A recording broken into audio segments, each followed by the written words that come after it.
70वां संविधान संशोधन पढ़ चुके हैं, अब हमें पढ़ना 85वां संविधान संशोधन। ठीक है, इसमें क्या बोला गया है, ध्यान दीजिए। इसमें बोला गया है कि SC/ST को प्रमोशन में कॉन्सिक्वेंशियल सीनियरिटी के साथ दिया जाएगा, पारिणामिक वरिष्ठता। एक शब्द आएगा यहाँ पे, कॉन्सिक्वेंशियल सीनियरिटी।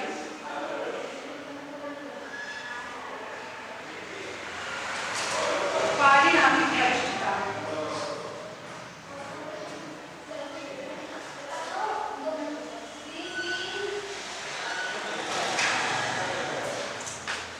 ये क्या होता है, ये किसके लिए बात हो रही है, SC/ST के लिए। SC/ST को प्रमोशन जब दिया जाएगा तो पारिणामिक वरिष्ठता के साथ दिया जाएगा। ठीक है, क्या होता है ये पारिणामिक वरिष्ठता,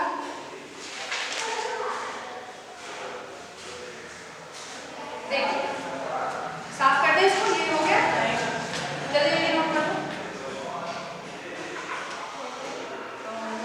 जल्दी नोट करो, नोट करो जल्दी।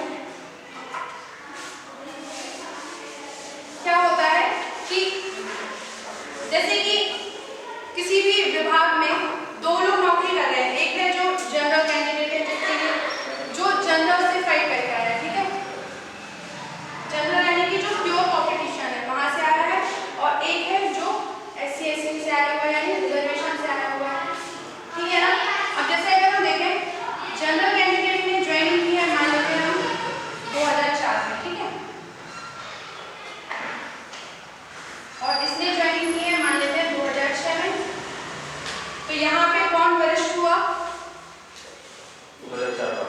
ये A है और ये B है। ठीक है, A वरिष्ठ हुआ यहाँ पे, इसका प्रमोशन हुआ मान लीजिए 2004 साल बाद इसका प्रमोशन हुआ मान लीजिए 2008 में, है ना, और इसका प्रमोशन हो गया, क्योंकि इसके लिए अलग गाइडलाइंस होंगी, इसका प्रमोशन इससे पहले भी हो सकता है, मान लीजिए इसका मान लेते हैं जैसे 2008 में ही इसका हो गया। लेकिन अब यहाँ पे बात आती है कि किसको यहाँ पे वरिष्ठता किसको दी जाएगी। तो जो हमने अभी जो बात की है 85वें संविधान संशोधन से, उसमें क्या किया गया है कि SC/ST को पारिणामिक वरिष्ठता दी जाएगी, यानी कि प्रमोशन के बाद जो ये लास्ट स्टेज पर ये पहुंचे हैं, तो यहाँ पे कौन सीनियर माना जाएगा, B ही सीनियर माना जाएगा। ये SC/ST के लिए प्रावधान किया गया है। तो यही है पारिणामिक वरिष्ठता। पारिणामिक वरिष्ठता मतलब परिणाम यानी एंड में किसको वरिष्ठ माना जा रहा है, तो हमने लिखा हुआ कि SC/ST को पारिणामिक वरिष्ठता दी जाएगी। यही है, बस ये समझने का हो गया। आगे बढ़े, इसको साफ कर दें।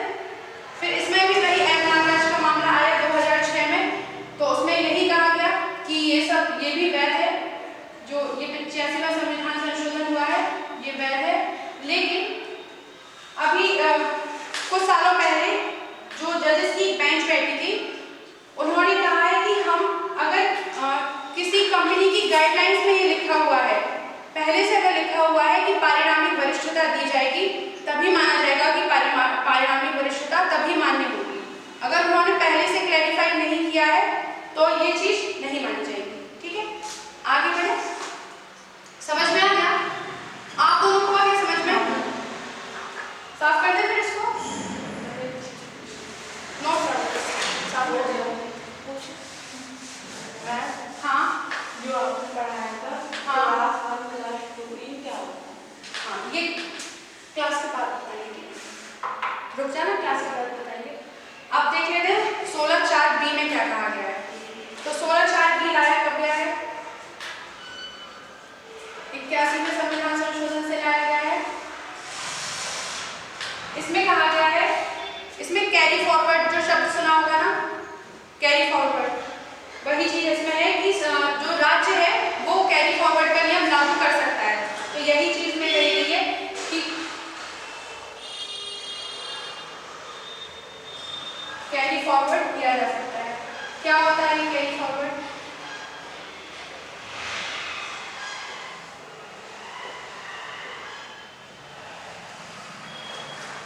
क्या होता है, जैसे कि भर्तियां निकाली जाती हैं, तो जब हम बाहर से मान लीजिए जनरल की, कुछ जनरल के लिए सीटें होती हैं, उसमें कुछ OBC के लिए होती हैं, कुछ SC और कुछ ST के लिए होती हैं, है ना।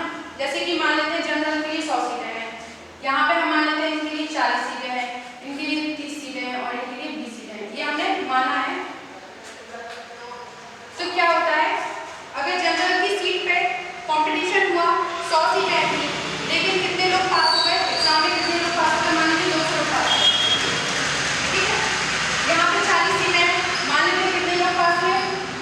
ही लोग पास हो पाए।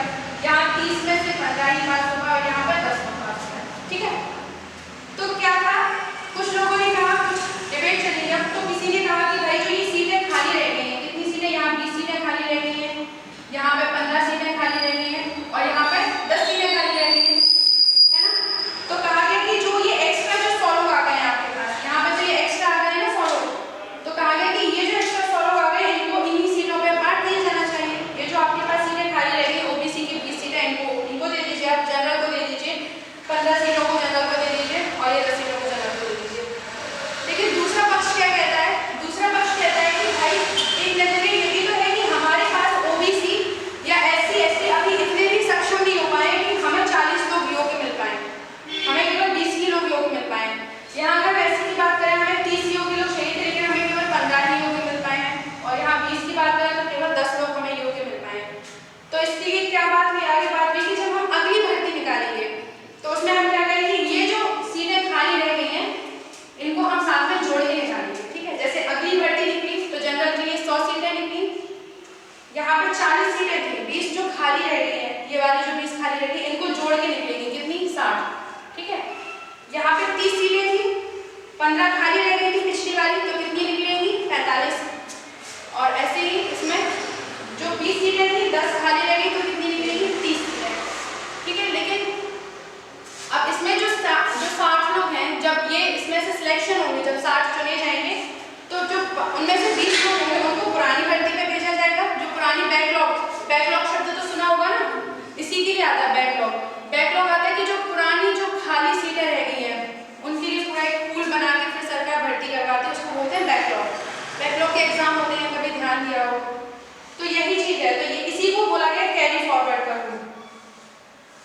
ठीक है ना, समझ में आ गया। तो ये कहाँ पे 16(4)(b) में कहा गया कि अगर कैरी फॉरवर्ड का रूल किया जाता है तो हम देखें कि ये जो आरक्षण की बात की गई है, 50% आरक्षण की बात की गई है कि 50% आरक्षण वाली सीटें ओबीसी एससी एसटी मिलाकर 50% कर दीजिए और 50% प्योर कंपटीशन रहने दीजिए, ये बात हुई है। तो अगर जब हम ये बैकलॉग की बात करते हैं तो यहाँ पे जब ये हमने माना हुआ था, जब हम आंकड़ों में बात करते हैं तो जैसे यहाँ पे क्या होता है 50% से ज्यादा आरक्षण हो जाएगा क्योंकि 2 बार का आरक्षण जोड़ लिया गया। तो बात की गई कि जो कैरी फॉरवर्ड रूल है इससे आरक्षण का जो आपने सिद्धांत दिया था 50-50% का, वो इससे मींस बैलेंस नहीं हो पा रहा है। तो सुप्रीम कोर्ट ने कहा कि नहीं भाई, और फिर जब 16(4) मिलाएगा तो उसमें कहा गया कि कैरी फॉरवर्ड वैध है, इससे आरक्षण की बात यहाँ पे खतरे में नहीं आती है। क्योंकि हमने क्यों ये लागू किया है, क्योंकि ये हमारी पिछली सीटें खाली रह गई थी, उनको हमने एक्स्ट्रा जोड़ दिया है बस। ठीक है, तो यही है। फिर यहाँ पे भी वही एम नागराज का मामला, इसमें भी कहा गया कि ये वैध है। ठीक है, आगे बढ़े, ये समझ में आ गया।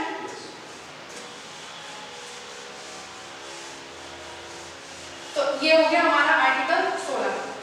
जब हम अभी बात कर रहे हैं आरक्षण, हमने 15 में भी पढ़ा, 16 में भी पढ़ा, थोड़ा आरक्षण के बारे में और देख लेते हैं। तो जैसे कि हमने कल की क्लास में डिस्कस किया था आरक्षण क्यों मिलना चाहिए, क्यों जरूरी है ना। तो ये तो समझ में आ गया होगा क्यों जरूरी है। क्यों जरूरी है, क्योंकि हमारे यहाँ इतिहास हमारा ऐसा रहा है कि हमको आज आरक्षण की जरूरत है। कुछ लोग थे जो समाज की मुख्य धारा से कट गए थे। अच्छा, जब हम आंसर लिखेंगे ना तो हमें आंसर लिखने के लिए कुछ टेक्निकल शब्द चाहिए पड़ते हैं, है ना। जैसे कि अगर आप लोग सोचो कि हम ये भी लिख सकते हैं कि भाई उनको ऊपर उठाने के लिए जरूरी है, लेकिन आंसर में हम कुछ ऐसे शब्द डालते हैं। आंसर जैसे आप भूगोल के आंसर लिखोगे, जब तक आप भूगोल के शब्द यूज नहीं करोगे तब तक कैसे अच्छा लगेगा कि ये भूगोल का आंसर है ना। जैसे अगर आप मौसम को मौसम, जलवायु को जलवायु नहीं लिखोगे, या पर्वत को पर्वत नहीं लिखोगे, पठार को पठार नहीं लिखोगे, समझ रहे हो ना, तब तक भूगोल का आंसर नहीं लगेगा। ऐसे जब हम साइंस के आंसर लिखते हैं तो हमें उसमें टेक्नोलॉजी वाले शब्द डालने पड़ते हैं। ऐसे जब हम जो भी टॉपिक के हम आंसर लिखेंगे, हमें उसके कुछ शब्द होते हैं, हम अपनी कॉमन लैंग्वेज में वो शब्द अलग तरीके से बोलते हैं, लेकिन आंसर लिखते टाइम तो हम उन्हीं शब्दों का यूज करते हैं। तो जब भी आप कहीं भी आरक्षण पढ़ोगे, एक शब्द आता है समाज की मुख्य धारा में लाने के लिए, है ना। तो ये कुछ नया शब्द नहीं होना चाहिए आप लोगों के लिए। तो समझ लो ना कि नया नहीं, क्या है समाज की मुख्य धारा, क्या है इसका मतलब है सभी को समान करने के लिए, उसी को बोला गया समाज की मुख्य धारा। जैसे ये लेवल है, कुछ लोग यहाँ हैं, कुछ लोग यहाँ हैं, कुछ लोग यहाँ हैं, कुछ लोग और भी नीचे है ना। तो इसीलिए आरक्षण लाया गया क्योंकि सबको हमें कहाँ तक लेके आना है, यहाँ तक लेके आना है। ठीक है ना, ये हमने कल डिस्कस कर लिया था आरक्षण क्यों जरूरी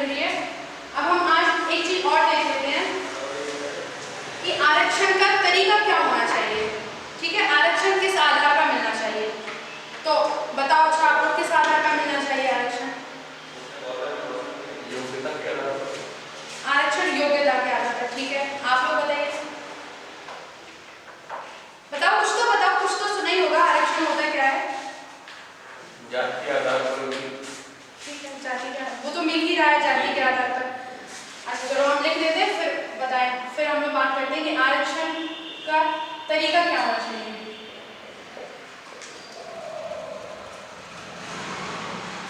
तो एक तो हो सकता है जाति के आधार पर आरक्षण मिले, है ना, जो अभी मिल भी रहा है। आर्थिक आधार पर मिले, लिंग के आधार पर मिले, ठीक है। और कोई तरीका हो सकता है? और हो सकता है भी शारीरिक दक्षता, जिसको हम बोलते हैं, जैसे विकलांग है, दिव्यांग है ना, उस आधार पर मिले।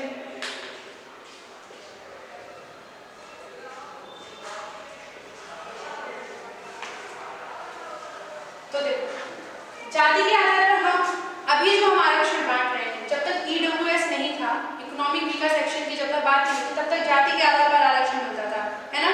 जाति के आधार पर मतलब ओबीसी के लिए आरक्षण होता था और एससी एसटी के लिए आरक्षण होता था, है ना, यही था। तो जाति के आधार पर क्यों आरक्षण हमने रखा?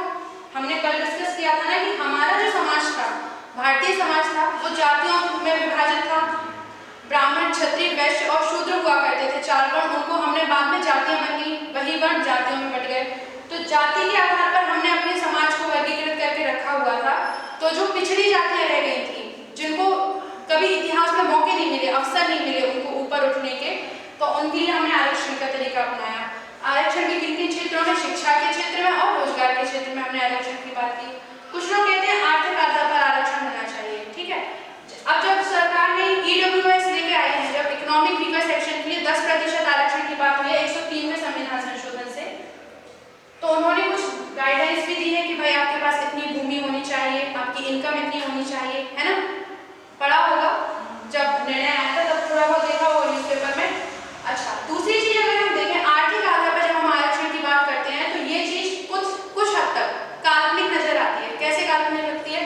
अगर हम देखें, हमारी जो इंडिया है, हमारा जो समाज है, उसमें लगभग 90% लोग असंगठित क्षेत्र में काम कर रहे हैं, अनऑर्गेनाइज्ड सेक्टर में यहाँ पे नियोजित हैं।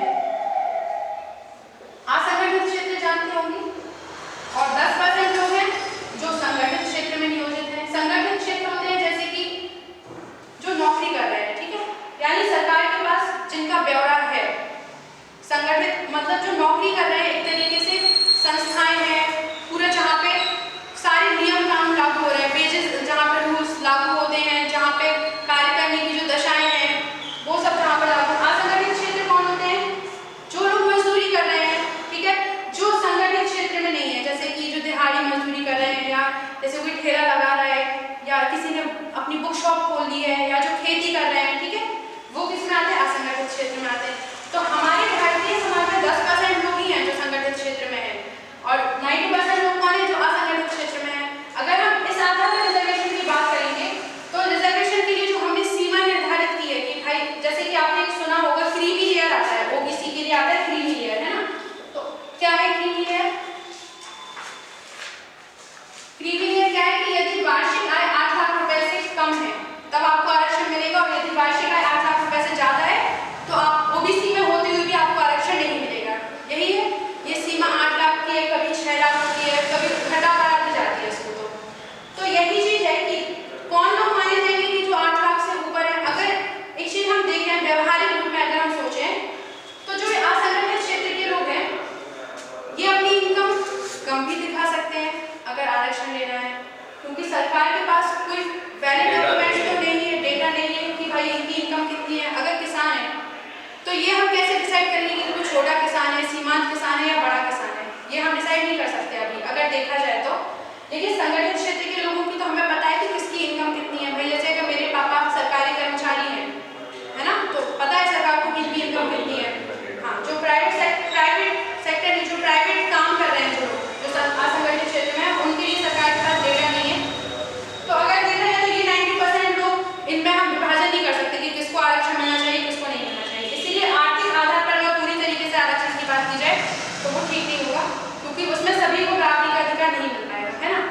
लिंग की बात करते हैं। लिंग के आधार पर तो लिंग के आधार पर जब 2 लिंग और अब तो 3 लिंग की बात करेंगे। हाँ तो पुरुष महिला और एक थर्ड जेंडर की बात करेंगे, है ना। तो पुरुषों को आरक्षण की जरूरत है क्या? इस समय तो नहीं है ना। क्यों नहीं है? क्योंकि भाई वही जो हमने जाति के लिए पढ़ा कि हमारा इतिहास हमें दिखाता है कि हम कैसे थे, है ना। अच्छा, आरक्षण हमें क्यों जरूरी है, किस तरीके से दिया जाना चाहिए, इसके लिए हमें अपना इतिहास देखना पड़ेगा कि भाई किन किन लोगों को आरक्षण मिलना चाहिए। वही चीज यहाँ पर भी आती है कि महिलाओं को वंचित किया गया है। समाज की जो मुख्य धारा की हम बात कर रहे हैं वहां तक आने के लिए, अवसरों के लिए महिलाओं को वंचित किया गया है, तो इसलिए महिलाओं के आरक्षण की बात की जाती है। ठीक है, तो लिंग के आधार पर भी हमने आरक्षण दिया है। महिलाओं की जब आरक्षण की बात करते हैं तो हॉरिजॉन्टल रिजर्वेशन शब्द आता है और एक वर्टिकल रिजर्वेशन आता है। वर्टिकल जैसे ओबीसी, एससी, एसटी और जनरल में, और हॉरिजॉन्टल कैसा होता है उनकी कैटेगरी में, ओबीसी में ही महिलाओं के लिए इतनी सीट है, एससी में एससी की महिलाओं के लिए इतनी सीट है। तो लिंग के आधार पर हमने आरक्षण दिया है। शारीरिक दक्षता के आधार पर भी हमने आरक्षण दिया है। जैसे विकलांग, दिव्यांग जिनको मोदी जी ने शब्द दिया था उनको भी हम आरक्षण देते हैं। तो अब थोड़ी चीजें बदल गई है जब से ईडब्ल्यूएस आ गया, लेकिन ईडब्ल्यूएस के लिए अगर आप लोगों ने ध्यान दिया हो तो उसमें बहुत सारी सीमाएं दी गई कि आपके पास इतनी भूमि होनी चाहिए, आपकी इनकम इतनी होनी चाहिए। यानी सरकार ने कुछ हद तक तो उसमें डिफाइन कर दिया है कि हमें इकोनॉमी, जो असंगठित क्षेत्र की हम बात कर रहे हैं, सरकार के पास कुछ तो डाटा है कि किन लोगों को आरक्षण में रखना है, किनको नहीं रखना। बाकी जब हम ईडब्ल्यूएस पढ़ेंगे पूरा, अगला जो इसके बाद हमारा टॉपिक होगा समानता के अधिकार के बाद, उसमें हम और देखेंगे कि क्या क्या सीमाएं रखी गई है। तो ये समझ में आया आरक्षण के तरीके क्या होने चाहिए। ठीक है, इसके आगे नेक्स्ट क्लास में और जो क्वेश्चन था कि प्रीएम्बल में कितनी बार संशोधन हुआ है, तो प्रीएम्बल में एक ही बार संशोधन हुआ है। कौन सा हुआ है? 42nd कॉन्स्टिट्यूशन अमेंडमेंट जब लाया गया था 1976 में। इसके आगे की क्लासेस के लिए बने रहिए हमारे साथ और लाइक सब्सक्राइब जरूर करें और बेल आइकन प्रेस